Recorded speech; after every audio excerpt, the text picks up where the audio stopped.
for the ride home in ENC. Yes! Yes! Yes!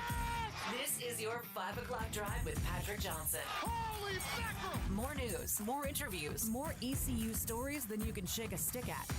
Hey, stop shaking that stick. This is the Patrick Johnson Show. Pirates win! Pirates win! On 94.3 The Game. All right, hey, everybody. Welcome in on this Monday. Nice to have you along. PJ Show up and running on 94.3 The Game, 94.3thegame.com, and the IBX Media app. It's nice to have you with us here as we just getting text message. Everybody text me at 5 o'clock. I guess everybody else gets off at 5 o'clock, Bill. And we start the show at 5 o'clock. You think I would know that after 7 years nearly of this. Great to have you with us. We have a little bit of history made at the College World Series on a couple of fronts. We have the results in from the Big Rock. What a finish to the U.S. Open. A lot of people are dragging it, though, and Mr. Pilkington goes to Washington. All of that today. Brian Mull will talk some golf with him a little later on in the program. Pilk, fresh in from the nation's capital. You and some of your buddies went up there to watch the fight and fish of Connor Norby and Clayton McCullough battle the Washington Nationals. I almost called them the Senators for some reason. The Washington Nationals. I know they won Miami won yesterday, right? They won the Miami Sunday swept game. it. They won all three. Did they? Okay, so they won Saturday. All right. How about that? Break up the Marlins. There you go. Unfortunately, Norbs was 0 for 4, but he played pretty good defense. He did have one opportunity in a diving play that he didn't come up with. Obviously, it didn't go down as an error. He ended up not even getting his glove on it. But Other than that, he looked good defensively. He hit the ball hard, he roped a few right at people. It's kind of tough. He would always seem to hack off the first couple swings and hit a few foul balls, and he had to kind of shorten up a swing, gotten some 2-strike counts, and was trying to poke it somewhere and always seemed to kind of hit it right at somebody. So he had good approaches, I thought. Didn't really chase anything, just couldn't square one up the way he intended. So here's what we have. We have Pilkington going to Denver beginning of the month, and there were some festivities there. He went to Washington. There were protests there. I'm wondering, are you using these trips? Are these events like weddings and going to the baseball game cover for you want to be politically active, Pilk? That's what I'm wondering. No. Are you being politically active instead on these trips? That's what I'm curious about. No, baseball was at 1. A lot of that stuff wasn't going on until closer to 6. We were the heck out of town before that. However, we got caught in some brutal rain coming back, man. That was atrocious. And, of course, the people who didn't feel comfortable driving in it, instead of pulling over into the pull-off lane and then hitting their brakes, thought, that it would be fun to just slam on brakes. Yeah, which almost caused a few wrecks. And it's like, I was keeping a good following distance, thank God. But it's like, if you can't see, hey, guess what? The people behind you can't either, you morons. So, also, the hazards, I will say this, the hazards make it worse. Hazards. Have a hazard when you're the only guy, or if you're on the side of the road, fine. But the more lights I see with the water on my windshield, the hazards make it worse. Don't do that. We're all going 35 miles an hour. We know that it's raining. Helen Keller would know that it's raining right now. The hazards are they're emergency flashers if there's an emergency. Driving in heavy rain is not an emergency. I get it. I understand the need, but I mean, that became a thing, I don't know, in the last 20 years, 15 years. Happened all the time up in Raleigh. It was so annoying. There was a moron here in Greenville last week. It was raining. They had their hazards on, but didn't have their just normal headlights on. People, I want to remind you, if you have your windshield wipers on, you can get a ticket for not having your lights on. You have to have your lights on. But this moron had his hazards on, but not his normal lights on. I mean, you just can't fix stupid these days. Can't. Pilkington, you're the wheelman, huh? Yeah. Oh, yeah. You drive? Yeah. You never let your buddies drive? You never ride along with them? I will sometimes. Parker Eason likes to drive. He didn't go. He's in Turks and Caicos. We go somewhere, he likes to drive. He's Wait a got a minute, roomier what? car than I do. Yeah, you think I He's in take Turks trips? and Caicos? Yeah, you think I take trips? You just see that guy's travel itinerary. But I need he's got a bigger to get me a car. marketing job. Jeez Yeah. Louise. My roommate's got a 4Runner that's almost like too big to get in some of these little tight parking lots when you go park. So it was between me and Wags, but I've got the little easy pass to get in the express lane. So when we go to DC, it's usually all Pilk. We go other Do you places, stop? it's Mirror Park. Are you a stopper? Will you No, make or So on what's the the way rule? there, we did not stop. On the way back, Okay. we wanted to get clear of DC before we stopped and got gas and dinner, kind of all in one stop. Yeah. If you're gonna stop, it's got to be a one-stop Yeah. shop. Yeah. Like my grandma and I, when we go to visit family in Tallahassee, we eat halfway, and even though the gas tank isn't out, we just go ahead and fill up. That way we don't Right. have to Top stop. off. Yeah. Top off. Nobody's using the bathroom. We're not stopping every hour. Yeah, no. No. We're going straight through. That's the rule. Yeah, Go I as do about long as one you can. stop every 4 to 5 hours. If it's if I'm doing a 8-10 hour trip, maybe there's 2 stops. But anything shy of 8, 1 stop.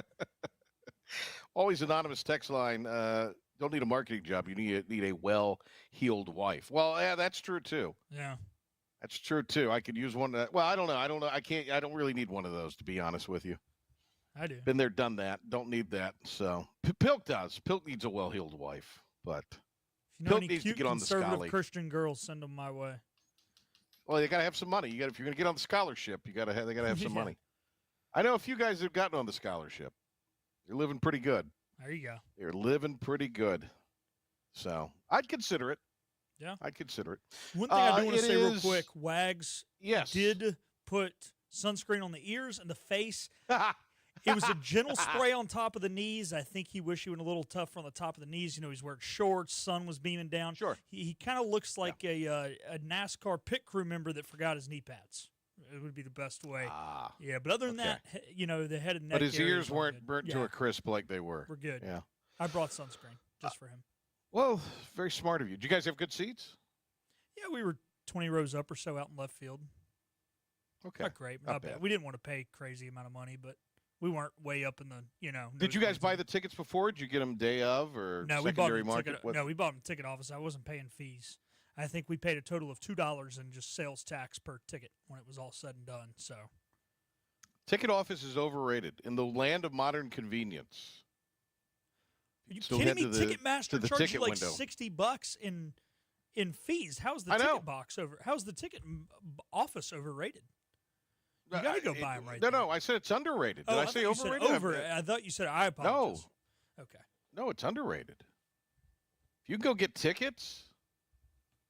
By the way, I noticed you have this Savannah Bananas looking Red Sox shirt on today. With the blue bee and the yellow and all that. Now, Yeah. I'm not a Sox fan. I don't worship at the altar of Yank Sox like you do. And like they do in Bristol. But you just do it with Cardinals Cubbies. what are the colors? Why are those being employed? This was the marathon tribute jerseys. When they first City Connects, they came out. They did a tribute to the marathon, and so the Boston Marathon chooses different colors every year for like the finish line and the jackets of the runners, and it just happened to be yellow and blue the year of the bombing in 2013. Ah, Yeah. so there's sentiment to it, Yeah, even they though it didn't looks just- terribly awful. You know it what looks happened? terrible. to- And honestly, the hat looks more like a UCLA Bruins hat. than yeah, it does. anything. It Yeah. does. By the way, I'm going to be Henry Hinton here, and I'm going to tell you a story. Remember who I interviewed the day of the Boston bombing? Ooh, If no, you're who paying did you? attention, I don't remember. Iron Mike Tyson. Oh wow! I was doing an interview for like a multi-part series with Mike Tyson the day of the second the bombings happened. We were on the and we had canceled it before because the hag that was used to be on the Farm Network in Raleigh wouldn't make an adjustment to her time For because Mike Tyson. like we had to go through circles to get Iron Mike yeah, of course. on that station in Raleigh especially. And we had to jump through some hoops. And she had like an interview with the ag commissioner, like a standing weekly interview. She couldn't adjust by 5 minutes or something. Hey, I mean, if Allen, how hard can it be to get Mike Tyson? I mean, they got him to show up to Stu's wedding in Thailand and hang over too. He what was he promoting at the time? What was he promoting? He was promoting June his of one-man show. 2013. Okay. He was promoting his one-man show. Now, I didn't have the bad situation, as I'm sure many people have seen the viral video where he just snapped at the guy at Canada and swore at him on the air because the guy was. But I was able to get Mike talked openly about a lot of things. He was very, very cool. But you unlike that guy on TV, I called him champ. There you go. And that guy, he liked it. He liked being called champ. And then he told great stories. Sounds like you had a better day than I did that day. Yeah, I obviously. Yeah. But I remember we were starting the interview and that had just happened, and we just didn't know the extent of it at the point. Yeah. Obviously.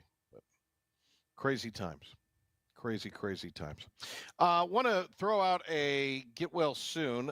Brian Hanks, who is a guy who has a radio program in Kinston. He also does PA for ECU baseball and softball periodically. Also does, I think he's done some volleyball. I know he's done some volleyball because I've seen him at games I've called on television. Brian had a medical emergency last Thursday and is recovering from that right now. So we want to wish Brian the very best as he continues to convalesce after a pretty big medical scare. We wish him the very, very best as he gets well. A lot of coaches and folks in the area and the sports scene know Brian for his many, many years in Kinston in the newspaper business. And again, he's got a show that he does now in the mornings on the sports station there in Kinston.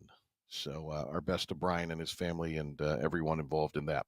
All right, let's hit a break. We'll come back, go through the Big Rock with some stuff, and then I've got some other things I wanted to talk to you about.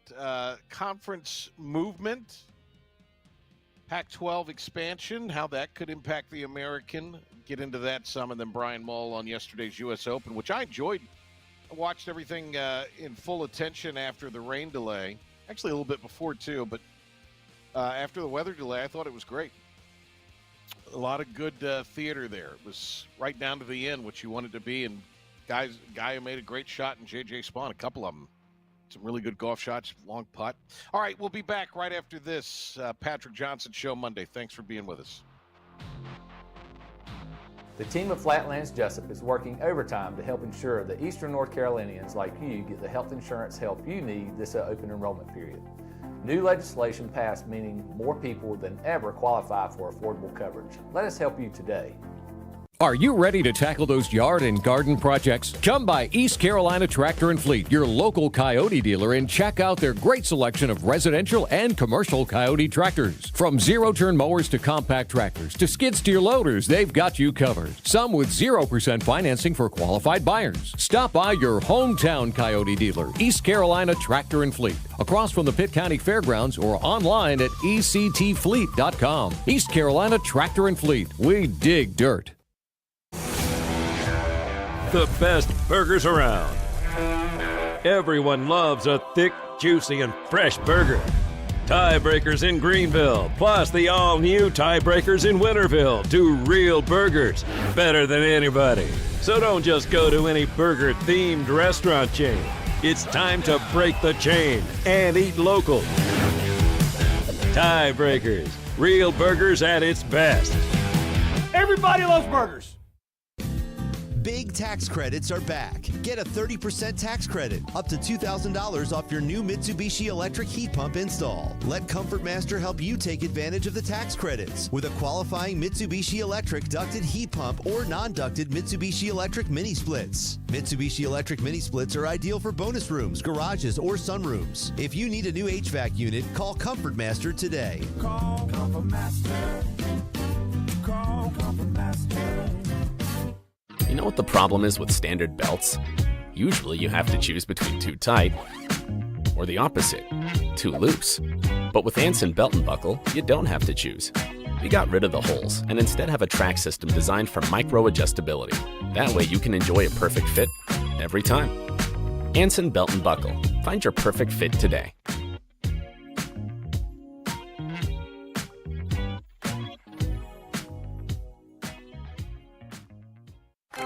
Healthwise Pharmacy rounds the bases with all of your infusion, retail, compounding, and medical equipment needs. Locally owned and operated by pharmacist Marcy Parker, Healthwise has grown to be your most trusted provider for infusion services. Currently providing in-home or on-site infusions in North Carolina, South Carolina, and Virginia. Visit Healthwise Pharmacy at 615B South Memorial Drive or call 252-295-0059 to speak to a patient service representative to find the option that best suits your needs. Tired of the 1-800 numbers advertising Medicare products? Flatlands Jessup has 6 offices all throughout eastern North Carolina. Get face-to-face help from our local award-winning licensed team. Stop by today. Flatlands Jessup, your whole world covered. Oh, hey. Welcome back. Oh, look who's back reporting for duty. You got here just in time. Holy nuts, man. This is the Patrick Johnson Show on 94.3 The Game. Hope it was a good Father's Day for you and yours. Got to spend it with my dad and brother. Of course, my brother, a couple sons, so it was always fun to be around the nephews. Got to see my niece some today, Pilk. And got to spend with brunch with the coach. Good times, good times. It's a good day. Yeah, it really was. So happy Father's Day to all the daddios out there. Certainly hope it was a good one for you. And if you are not a father, hopefully you got a chance to spend time with your father. So the end of the 67th annual Big Rock Blue Marlin tournament. This thing just continues to grow by leaps and bounds as thousands flock to Morehead City. The big story was the Southern Grace 653-pound marlin disqualified because of a bite. We've seen that happen before, although what happened a couple years ago seemed to be the thing that was indicating to everybody that this was very well the case. But that happened Friday. That came in after we were on the air, didn't it, Bill? Yeah, it was on its way in when we got off air, and they waited about 7:15 or so. So, right. Yeah, we were done. Right. That was the one that was coming in, and they thought it was going to be, and it was a big fish, but it has sustained a bite. You don't think it was that 1,600-pound shark that's off the North Carolina coast that they were talking about last week, do you? I think it would have a little more than a bite out of it. I think it would have had a half taken out of it. It'd have been bitten in half. Yeah, probably. It looked like the subway at the end of the beginning of Men in Black 2. Remember when the big snake ate it and it came down at the very end? It was just like one little subway car. Yeah, that's what it would have looked like. It just would have been the head. So the final day of the Big Rock, and the big winner was Big Trouble with a 570-pound blue marlin. It boated the fish 12:25 on Saturday afternoon, arrived at Big Rock Landing between 2 and 2:30. They automatically won the fabulous Fisherman's Prize of over $807,000, $2.5 million payout. Not bad there. How about that? J.J. Spahn celebrating his first major. Did you get a chance to watch any of it yesterday, Pilk, or was that not on your docket? No, I watched it. I thought it was out. I mean, I enjoyed it. I was entertained. The weather delay was reminiscent a couple of years ago, where in the World Series Game 7, where we had the rain delay and the Cubs came back out and won. They kind of got a chance to reset in that really intense game with Cleveland. It's kind of what happened there. J.J. Spahn changed shirts, reset, boom, baby. There you go. Thought it went well. That was Thought it was entertaining. No. I was entertained. Watching the guys. We'll talk to Brian Mull about this coming up next. But to me, I don't know if I'd want to see it every single week, and I don't know if I necessarily would want to see it just only one time a year. I don't mind a course where the guys have to struggle, where they have to use all the clubs, where there's penalties if you don't find the fairway. I don't mind that at all. Players probably don't like it. Can do the most it. with the least, and no, I like to see them test. I like to see them ticked off. Make them look like us. I would like to see it a couple times a year. I would like it to. I would like a couple of tough tests. Yeah, 3, maybe 4. I say have like the one major, usually the U.S. Open. Have, dare I say, maybe the second round of the FedEx Cup playoffs. I wouldn't want the final round to be that way, but maybe the second. No, I would like a little bit of a test. Yeah, and a little bit of a test. Maybe something early. maybe something, kind of. Something with a big prize attached to it monetarily. Yeah. Maybe an elevated event, as they're called. So guys would be encouraged to play it or want to play it. Yeah.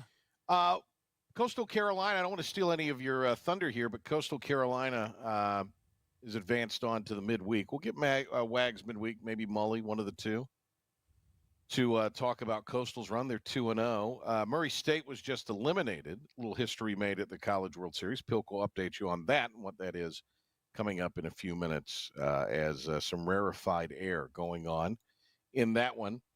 The Yard Gnomes won yesterday 6-3. Back in action tomorrow at Wilson and Wilmington Wednesday before they return home later in the week. The Bird Dogs beat South Jersey or New Jersey 9-8. They get their first sweep in their franchise's history, and they will be in for the week to take on the Tri-City Valley Cats starting at 7 tomorrow. All right, some news out of the weekend, Pilk. I'm sure you've seen this. And this was posted last night. Texas State cryptic post of the Pac-12's next move. Looks like that the Pac-12, which has added some Mountain West teams, Boise among them. Of course, Gonzaga's part of that, but they don't have football. So they need an 8th team to be added to be able to qualify to be selected to the college football playoff. Have to have 8 minimum as an FBS conference. They've got 7 football playing institutions right now. That was with the addition of Utah State. And it looks like that Texas State is going to be who they will add next. The article from a couple of ESPN writers, Kyle Bonagura and then Pete Thamel, obviously. We know Pete. I think we've had Pete on the show a couple of times. It'd be nice to get him back on at some point later this year. He talks about in this because UTSA was kicked around a little bit, but it looks like Texas State is probably in a little bit better of a financial position. There's obvious benefits to having UTSA involved with football, but everything else might be a little bit of a stretch. Memphis, though, there's some interest there. Of course, Tulane has declined to go because of finances. Pac-12 invite, according to the article. According to what Thamel reports, Memphis made $11 million all in the AAC last year. That number is expected to be ahead of what the Pac-12 pays its full members. But it's kicking around the idea of a split deal where Memphis would go and play in the Pac-12 in football and then join the Big East and everything else, including basketball. Big East members got $7 million last year. So that's a little bit of an answer there. You're still better off to be in the American than you are to be. Now, I mean, look, for a non-football conference, it's pretty good. It gives you a little bit of insight, too, into exactly how much money that Connecticut is able to bring in, and maybe why they're able to sustain being an independent in football.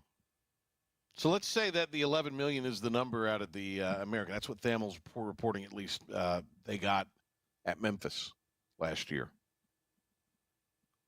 That's kind of interesting to me because is UConn better off for that extra $4 million with? And look, I'm not advocating to bring UConn back to the American. Quite the contrary. But that was kind of the plan, that Memphis and UConn would be sort of the bellwethers in hoops when this thing got started. Also, Wichita State when they inevitably joined. I don't think Wichita State's getting that amount, obviously, for being a basketball-only member. Looks like we're having technical difficulties there with Patrick. Eventually. Oh, you're back, Patrick? We lost Yeah. you for a second. Is that a path for ECU eventually? A split deal. Yeah? Could it be? Yeah. I don't think UConn's wanting to come back, though. I think that Big No. Ten basketball. But it's just interesting that they Big would do that East, with excuse me. and I guess the question tends to be, Pac-12 is willing to do this. Obviously, the SEC and Big Ten are not. No, they I tell you doubt to go the kick ACC rocks. is. Right. But that's, a lot of people kind of say, boy, I wish this would have been what had happened all along. Football just did its own thing, and we kept regional conferences and everything else. Yep. Would be a lot better off. Well, financially, you'd be a lot better off. 100%. But and then with the football players arguing that they're bringing in all this money for revenue sharing, they would actually the university would actually be able to pay it to them. I mean, they are paying them. They're able to pay it to them in the Big Ten and the SEC, but I'm telling you, they're going to struggle in the other conferences. Why?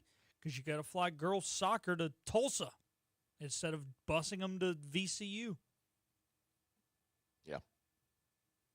You're just giving an ECU example there, I'm assuming. Yeah, I am. But not still, specific one. No, but you're giving. The Sun Belt, same thing, right? Why do you have schools in Texas and schools in Virginia?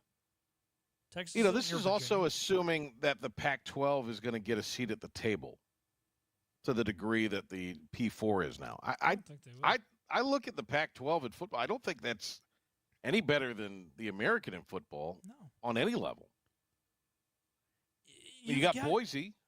Well, I mean, you got teams like San Diego State, right, where it's like they're usually good, but it's not like they're not. That's like saying Tulane's usually good. Like, it's equal, right? Like, they usually win 7 or 8 games. Cool. Somebody's got to be good in every conference, and somebody's got to be bad.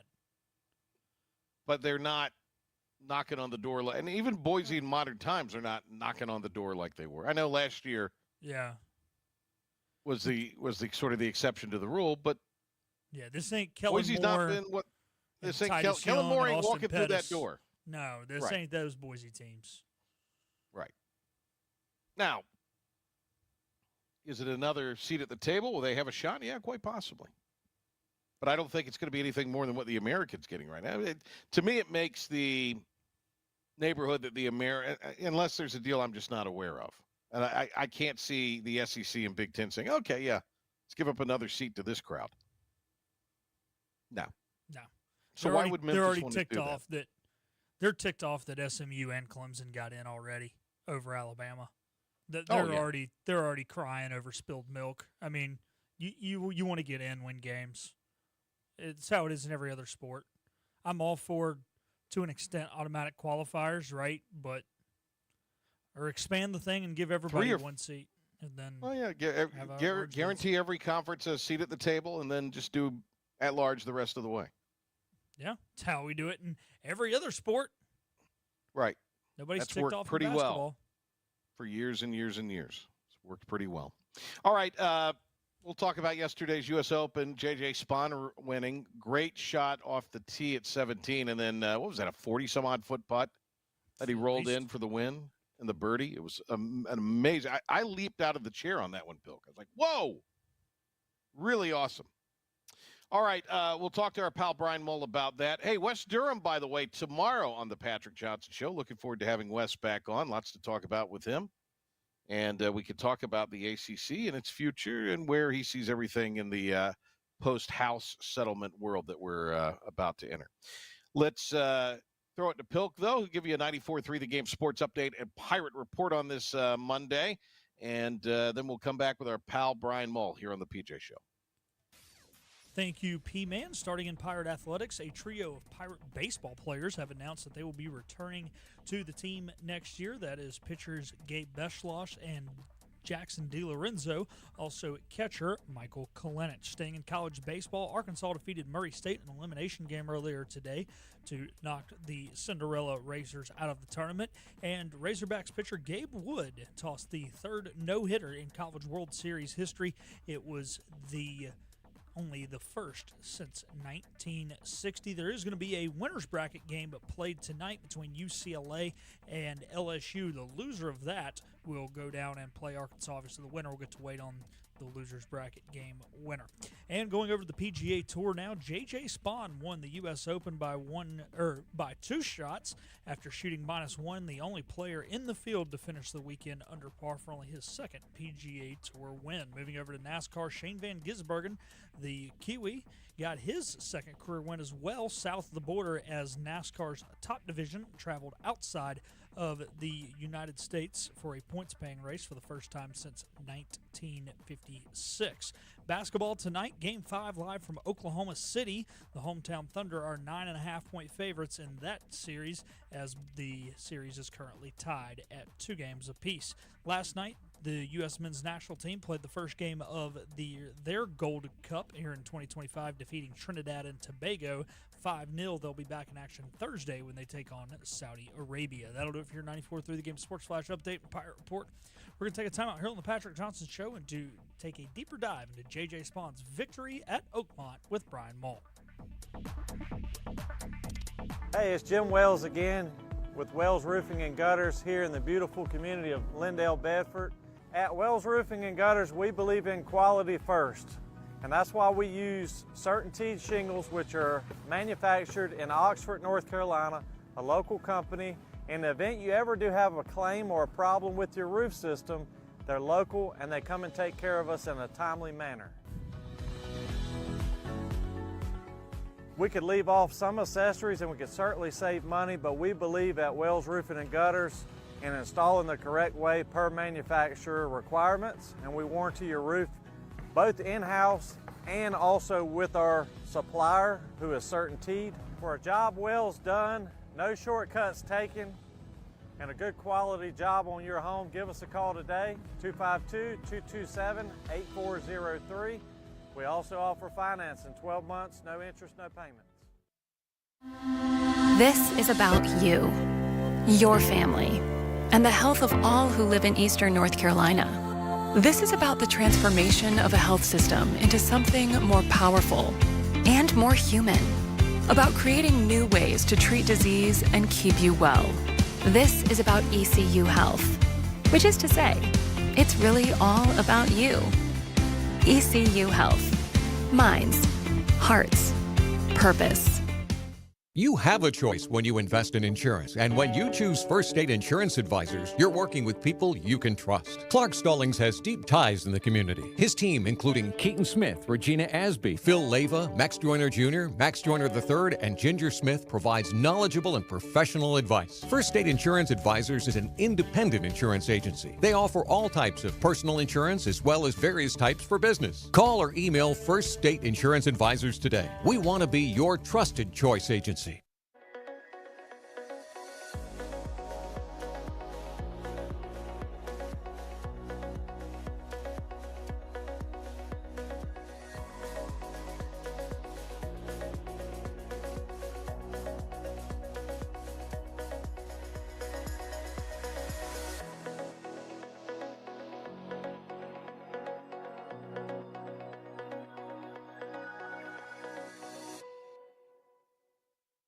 Other restaurants claim their food is fresh and fast, but are they friendly? At Moore's, you're treated like family the minute you walk into their doors. With locations in Winterville, New Bern, Swansboro, Morehead City, and Jacksonville. We've been practicing what we preach since 1945. At Moore's, our barbecue is slow cooked and smoked over real wood daily until it's so tender it's falling off the bone. Combined with our fresh chicken, cooked to order seafood, and homemade fixins, we're sure you'll agree. If it's not Moore's, it's less.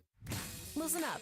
He's talking now. Sorry, thought we were vibing. The Patrick Johnson Show on 94.3 The Game.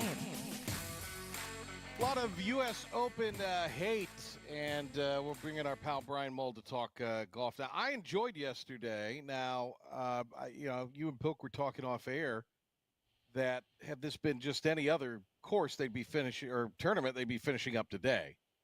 But it was the national championship for golf in the United States, and thus the Peacock Network had its television window wide open, and so that's probably got a little bit to do with it.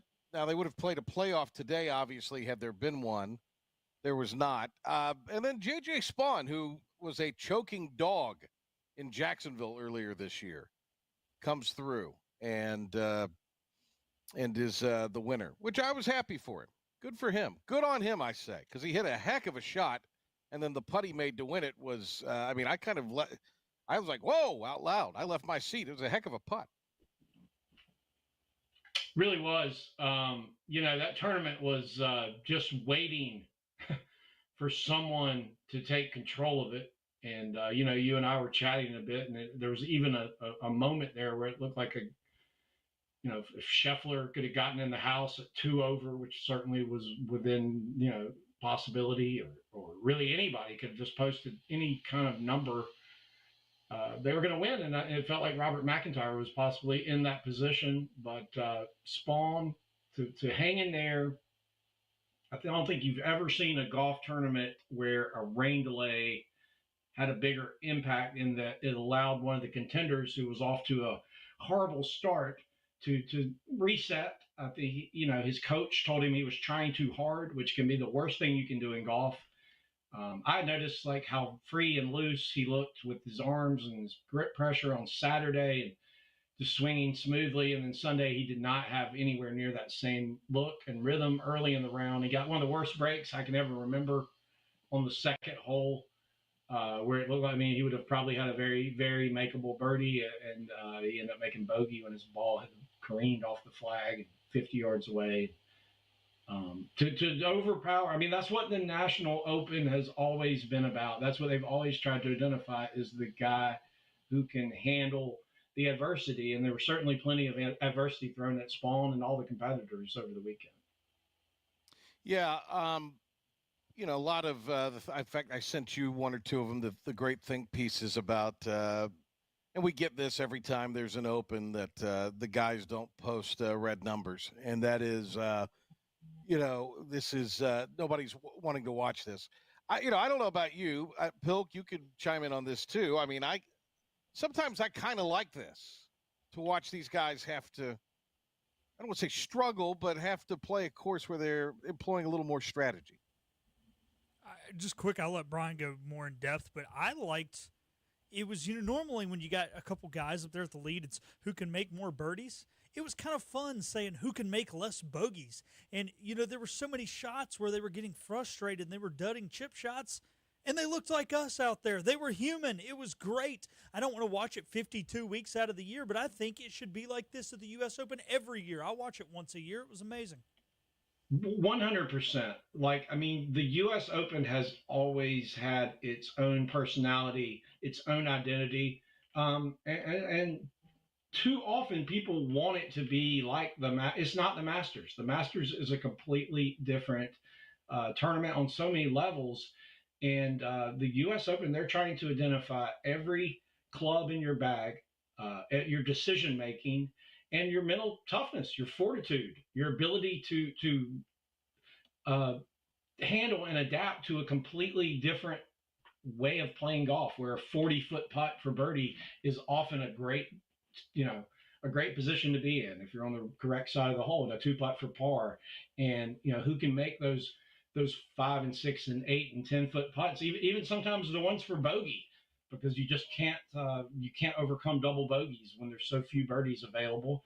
And this, I believe in my heart that Oakmont Country Club is the best of the U.S. Open courses. Certainly they did not have the conditions that they would have hoped to, with a very wet spring, record wet spring, and then more rain throughout the week here that softened the golf course. But still, just the precision that you had to have from tee to green, what was really allowed the best player to step up, and Spawn was the best player. Scheffler and Rahm and Hovland all could look at the week as missed opportunities. For Hovland and Rahm, it was the putter specifically. Scotty did not hit as many greens or hit the ball as well as we're used to seeing him.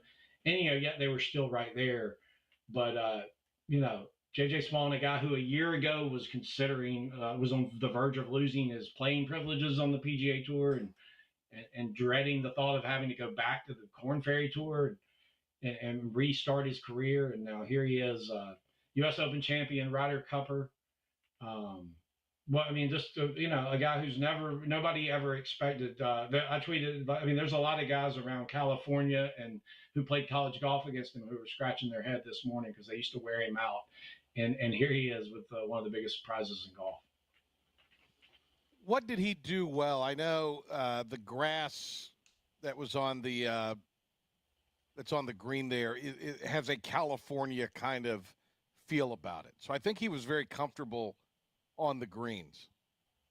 No, he was, and I thought for the most part he drove the ball well. When you look at recent majors and specifically recent U.S. Opens, it has been much like the game of golf, tilted very much in the favor of the power hitter, both because of the length of the golf courses and because of the depth and thickness of the rough and their ability to escape that. And I think this week the rough was so brutal at 5.5 inches and wet.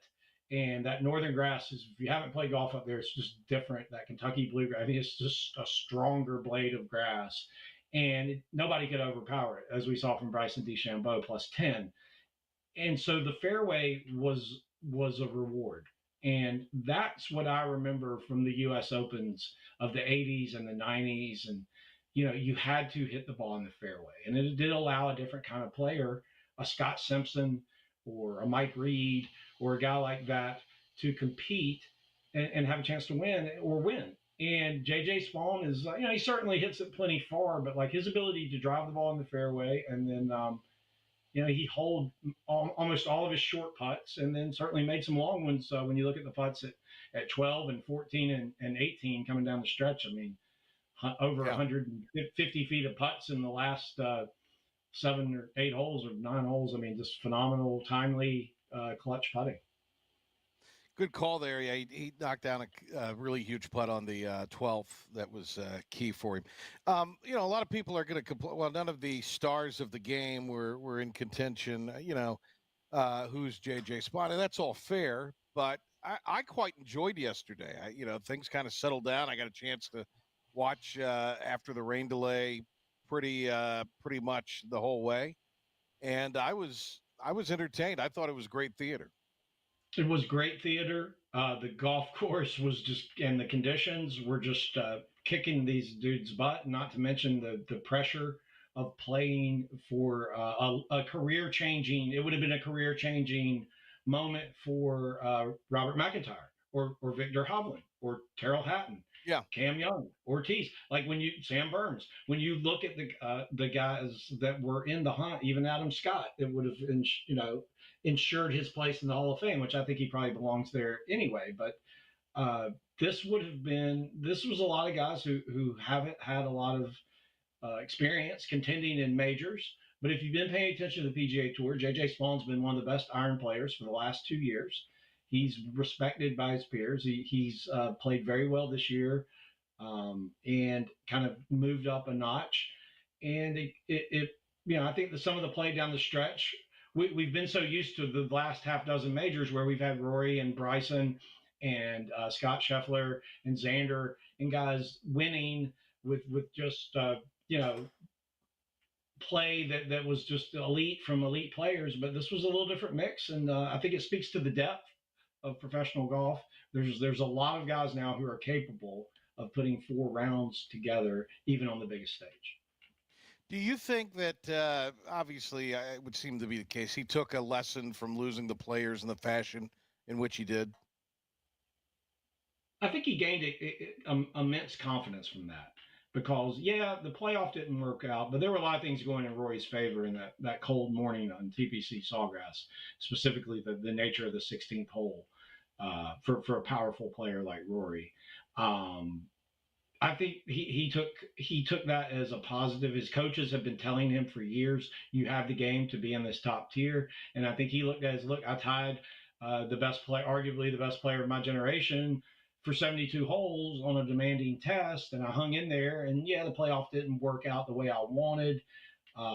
Questionable club selection or break there on 17 that led to a big number. But I think that gave him some confidence that he could perform under pressure. And I just thought the tee shot he hit on 18 was just really a special tee shot. I mean, he stood up there and just kind of teed it down low and hit a bullet fade. I mean, that is the professional's friend under pressure. That is a shot that if you have that as a go-to shot in your bag, to me, that speaks a lot about your ability to close out a tournament. And even the second shot from over 200 yards to be able to find the green there and put where he was still in control of the tournament, kind of take Hovland out of it. Just really, really, really good stuff. And a guy that I was questioning as a Ryder Cupper on a somewhat questionable U.S. team as we lead up to that event. And now I'm thrilled, and any American fan should be thrilled that he's on the team because that's the kind that's the kind of stuff you want coming down those tight matches you're going to have in the Ryder Cup. Yeah. Rory, who is the person that beat Spawn in the Players playoff, just obnoxious. And I've been banging this drum all along. I guess he doesn't want to speak to the media after he goes out there and, boy, Mickelson, and I know you're not a Phil guy, but I mean, there's video of Phil. It was taken. He wasn't aware of it, I don't think, of him giving some kind of souvenirs to the cops that were walking with him after he missed the cut on Saturday morning. And then you got Rory, who unfortunately made the cut and, is just a snot. I mean, at what point will and look, we had McGinnis on last week and he was critical of Liv, and I get that. John's probably one of the least critical of that ilk about Liv. I mean, he was critical of the fact that they have no relevance. And look, that's pretty factual. But I mean, at what point are all of these guys in the media going to stop carrying the water for Rory and just realize, what a just how truly awful he is? Well, it's interesting to me that Rory's upset with the media over this driver situation and feeling like they reported his and didn't report that Scotty was in the same boat, and he's butthurt about that. And here's the way I see his. He's butthurt about everything. They've loved him. He's been their favorite son because he's so open and almost overly shares, in my opinion, often in press conferences, and tells us a little bit more than probably he should. Here's the way I look at it. Rory, I understand his lack of motivation right now. He focused every day from October to April on accomplishing something. He accomplished that, cemented his place. People will be talking about him winning the Grand Slam 50 years from now, 100 years from now. It's such a short list and such an elite club. But the same time, I also look at the perspective of like, he's complaining about having to come out and play in these golf tournaments, and that's shirking his responsibility. There's some kid that begged his dad to get a couple of tickets to Oakmont so he could get an up close look at a guy that's his hero, and people got problems, and Rory's got 800 million and a Grand Slam, and like I don't want to hear it. You got to play golf 20 times a year. Like, come on, man. Nobody wants to hear that. Yeah. No.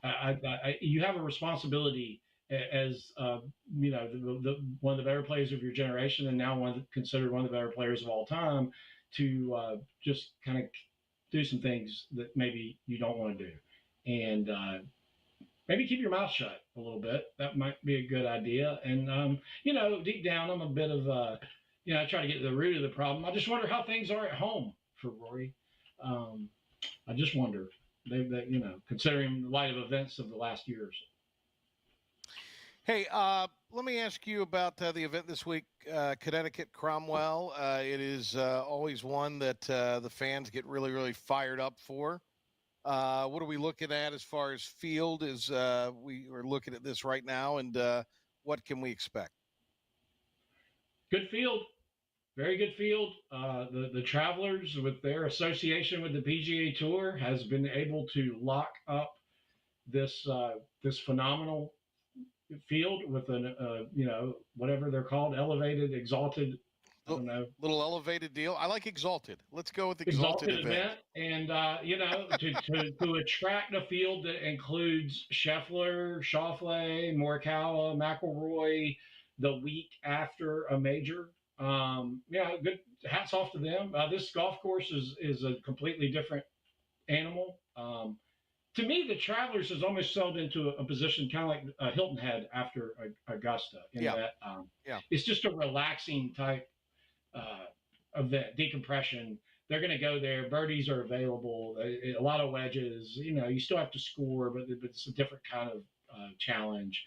And the fans come out and support it, and it's guaranteed money. And be the last time we see some of these guys for a little while. And it's generally provided. I would argue, without looking it up, that it's provided as many playoffs or dramatic 72-second hole finishes as any tournament on the slate. just with the nature of the golf course and the finishing holes there. So, yeah, good event. Look for somebody that's good with their wedges and can putt. Same kind of guys kind of seem to play well here year in and year out, and it'll probably be a thrilling finish up there in Connecticut. Get to see Chris Berman in the Pro-Am probably on Wednesday, and all kinds of exciting events. Wait a minute, you're trying to sell this? All right, thank you very much, Brian. Appreciate it. Always a pleasure, gentlemen. Have a great week. Great to have Brian Mull with us. All right, timeout. We'll come back. Schedule change to tell you about at Elm Street Park for today. We'll give you those details, set the stage for tomorrow. After this, Patrick Johnson Show here on 94.3 The Game and the IBX Media app. Your roof is a vital part of protecting your home and family from dangerous storms and hurricanes. At Assist Roofing, we install and maintain metal roofing that provides precise protection. Add value to your home while lowering utility costs with a fortified roof to last a lifetime. With 0% financing, grants, and Energy Star Green Roofing tax credit available. Call us to schedule a free consultation so you can weather any storm with confidence.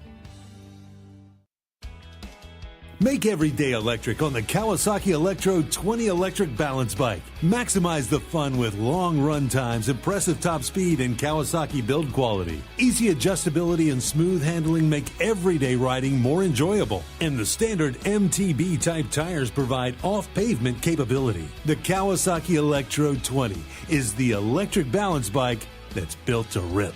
Go to Ron Ayers Motorsports, Memorial Drive north of the airport, Greenville. Your confidence makes everything look good. You see the world in vivid color, not black and white. Swing through your neighborhood Fantastic Sam's Cut in Color and let our experienced stylists take you from everyday to extraordinary. Fantastic Sam's hair salons are locally owned and operated. Our full-service salons are conveniently located in Goldsboro, Kinston, Greenville, Newbern, Jacksonville, and Calabash. Stop in today at Fantastic Sam's, where the possibilities are endless. Acre Station Meat Farm, along with Lane Angus Beef, bring you Farm to Fork Beef. Stock your freezers now with affordable beef boxes, just in time for the grilling season. Farm to Fork Beef brings quality local beef to your family. From your traditional butcher shop, Acre Station Meat Farm. Come on down to Acre Station Meat Farm and find out why we're #1 in fresh cuts and friendly service. Acre Station Meat Farm, Highway 32 North, Pinetown. If you are interested in living longer and living stronger, Eastern Physical and Lifestyle Medicine is accepting new patients for a limited time. Finding a caring physician can be a challenge. Dr. Billy Smith is board certified in physical medicine and lifestyle medicine and has been practicing in the area for many years. Call for an appointment now to Eastern Physical and Lifestyle Medicine, 252-364-1108 in Greenville. That number again is 252-364-1108. Looking for a great deal on a new Nissan? At Greenville Nissan, we've got a great selection of new Nissans for under $30,000. The stylish Nissan Sentra, offering top-notch fuel economy. The Nissan Altima, known for its comfort and technology.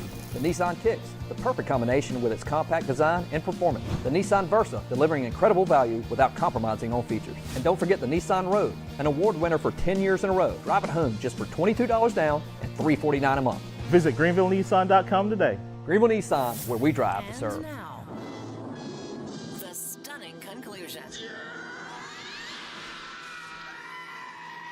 Why is everyone screaming? On 94.3 The Game. All right, wrapping things up on this Monday, and tonight's Tar Heel and North State championship games have been postponed because of rain. Tar Heel game will be made up at 5 tomorrow, and North State will be made up at 7 tomorrow.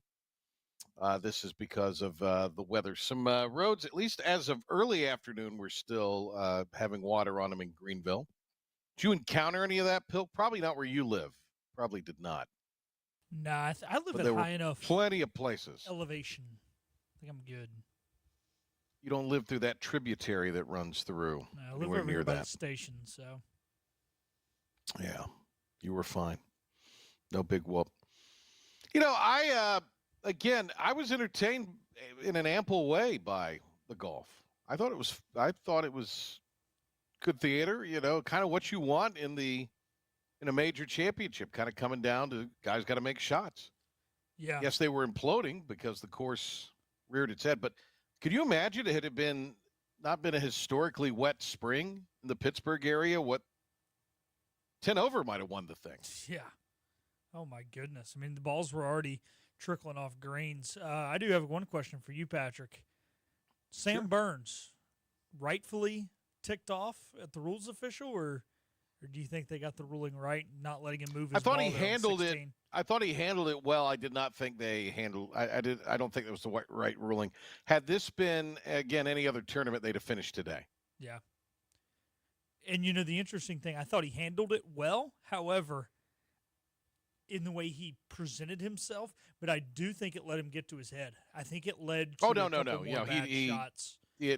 Well, I mean, I don't think there's anything he could do. I mean, it was not a great ruling. Kind of came back to haunt him.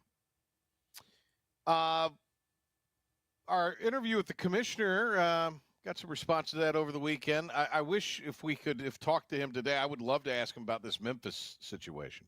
Yeah. That was reported. It'd been great to have talked to him about that. But, last we heard, Tulane and Memphis were staying put. USF, same thing. All right. Tomorrow, Wes Durham will be on the program. Very excited about that. Looking forward to having him on. We'll talk to the voice of the ACC and voice of the Atlanta Falcons, Wes Durham, tomorrow on the Patrick Johnson Show. Thanks to Brian Mull. Thanks to you, Pilk. See you in the morning time. We'll be on Talk of the Town and back here for the PJ Show on 94.3 The Game at 5 o'clock.